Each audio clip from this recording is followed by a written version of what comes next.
Trace, it's Roberto. Here's a follow-up video on the trading crosses that I posted um, about a half an hour ago.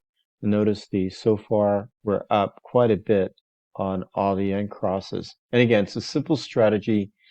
It's just looking at a particular cross, which is the yen. The yen is strong against US dollar, the euro dollar, pound, Canadian, and Swiss. And that's an extremely powerful way to trade because right now that's what's going on. And very simple way to qualify these trades is number one, we are looking for a candlestick reversal pattern. Number two, we're looking for overbought, oversold conditions. And in this um, video, I'm using a stochastics oscillator 10, 3, and 3.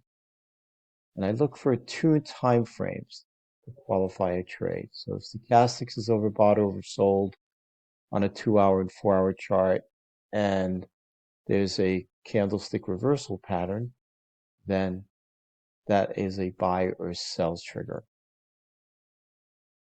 And all of these currencies, notice they all mirror each other. So if you look at the 2-hour chart, inside bar on the pound yen, inside bar on the euro yen, Canadian yen, the same thing. And the other trade we took was Swiss yen. So that's it. If you have any questions, please email me. I do offer lifetime trade signals and monthly trade signals, and also the Pro Traders Workshop, which is a 3-month course. Take your trading to the next level. Thanks for watching.